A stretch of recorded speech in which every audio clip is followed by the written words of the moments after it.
সাপের ওই মাথা এমন ভাবে লাগতেছে, মনে হচ্ছিল সেই সাপ আমার বড় আব্বার সাথে এটাও জিকির করতেছে। দাদা শোনাইছেন, তখন বড় আব্বা ওই সাপটাকে দেখে তিনি একটা শের বাংলা এবং ফার্সি মিলাইয়া রচনা করলেন। সেই শেরটা আমার আম্মা আমাদেরকে শোনাইছেন, ছোটবেলা আম্মা আমাদেরকে মুখস্থ করাইছেন। সেই শেরটা হচ্ছে, এক শবে মান রফতা বুদাম তান পুকুরের পারে, সুরতে দিদাম মস্ত সুদাম দেখলে কলিজা ফাটে। ওলামায়ে কেরাম বুঝেছেন, এক শবে মান কোন এক রাত্রিতে আমি রাত্রি কাহিনী ছিল, এটা রাত্রেবেলা এই ঘটনা ছিল।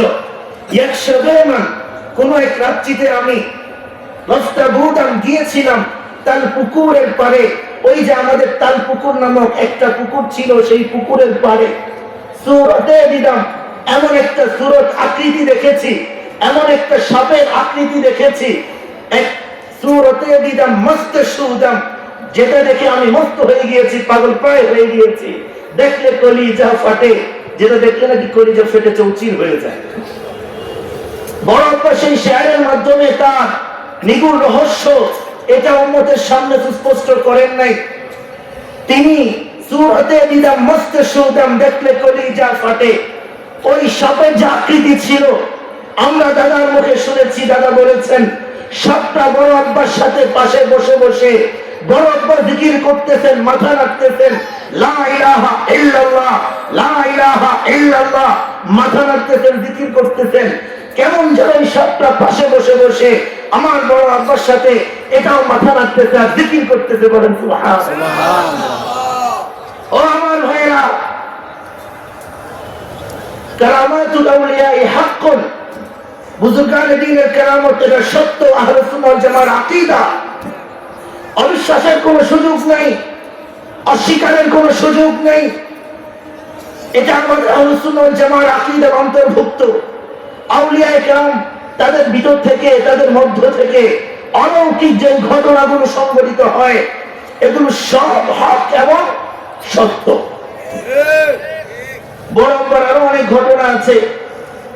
আমরা অনেকটা ঘটনা শুনেছি। আহা, কয়টা বলবো সময় তো অল্প।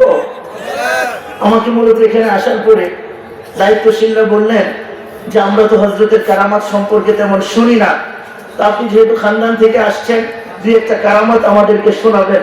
এই জন্য আমি মূল আলোচনার আগেই কারামাত দিয়ে শুরু করলাম। আল্লাহু আকবার। বড় আব্বা হযরত কারি ইব্রাহিম সাহেব রাহমাতুল্লাহি আলাইহি বৃদ্ধ বয়সে লাঠি নিয়ে হাঁটতেছেন। বাড়ির পাশে আমাদের ক্ষেত, সেখানে কৃষকরা কাজ করতেছে, রসুন বরণ করতেছে, রসুন রুইতেছে। বড় আব্বা লাঠি বট দিয়ে জিকির করতেছেন আর তদারকি করতেছেন। একটা পর্যায়ে খেয়াল করলেন ওই শ্রমিকরা, কৃষকরা তারা কাজ করে আর গল্প গুজব করে। বড় আব্বা সহ্য করতে পারলেন না, তিনি দাঁড়ায় লোকদেরকে সম্বোধন করে বললেন, ও মিয়ারা, তোমরা কিসের দাঁড়ায় দাঁড়ায় বৈশা বৈশা কাজ করো আর গল্প করো?